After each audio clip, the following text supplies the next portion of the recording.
right, now we're going to show you how to spray the interior of a home. The main thing with the interior is going to be the explanation to the customer. You need to make sure they understand what you're doing and why we do it this way. The interior does not, all the baseboards don't need to be smoked with product. The whole idea is to get the entry points to figure out where the bugs are coming in and out of, and we focus on those areas. So we're not just going inside and just spraying everywhere. We're gonna get the entry points. So front door, back door, the garage door, windows, and other spots are gonna be like plumbing. So behind sinks, toilets, under cabinets sometimes.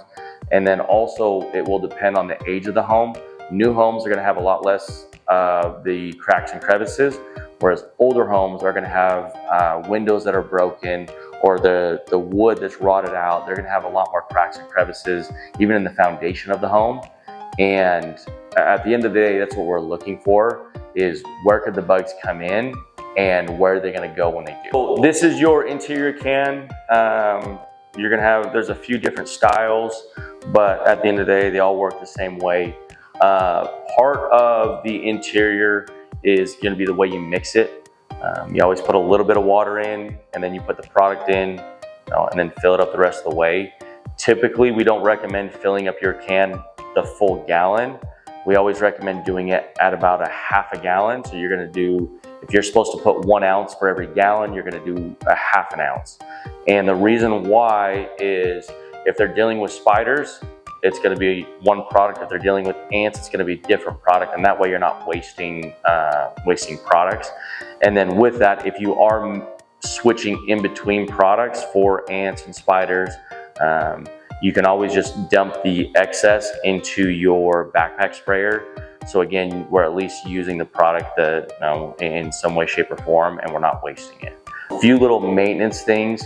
When you are done using the B&G or your inside sprayer, you need to make sure and release the pressure. So some of them will have this pressure release valve. Other ones, you'll just have to twist the top off a little bit, but you need to release the pressure. That's just gonna save the gaskets and the handle, so it'll last a lot longer. So this is your pressure release valve. Once you are done using it after every home, we always recommend releasing the pressure. You can, on this one specifically, you just pull up, whereas other ones, it won't have that valve. You just have to twist the handle a little bit and it'll release the pressure. Okay, so the other part on the can is gonna be which nozzle you're using for the interior. Our company policy is that you use the light fan spray for the interior. The only time you would ever consider using the thicker fan sprays for a specialty treatment that you'll eventually get trained on, but our company policy says that you use that fine fan spray nozzle, and it's real simple. You just twist it, you find the right setting, twist it back, but you have to make sure it's the fine tip nozzle or the fine fan spray tip.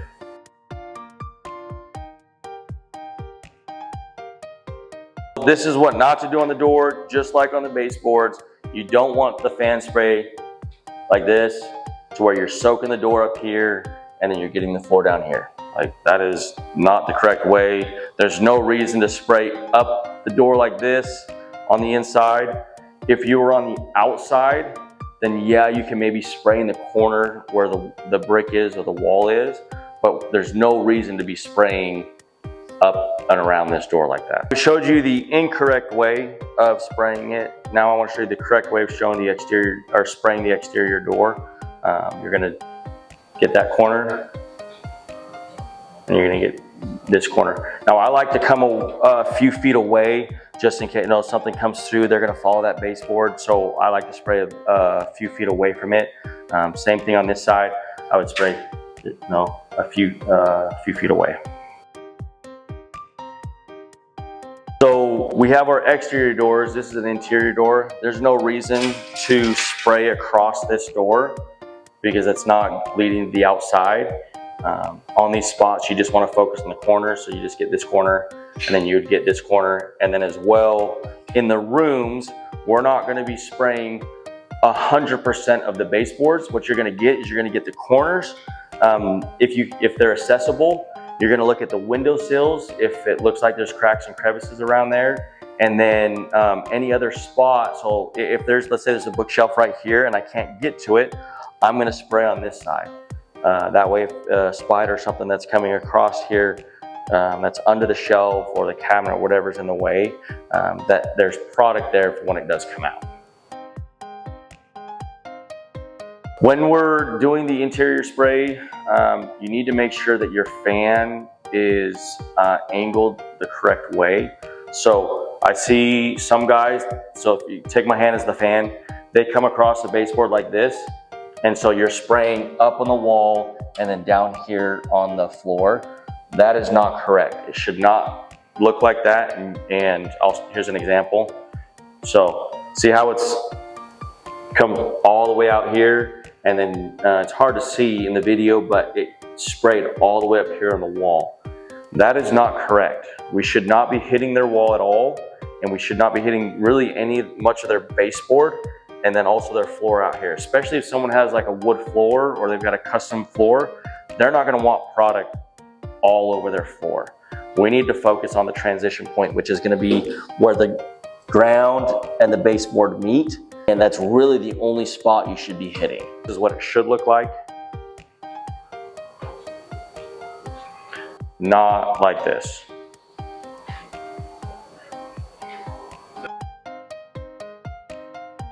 So this is for our general service, and we're talking about general service, not specialty, okay?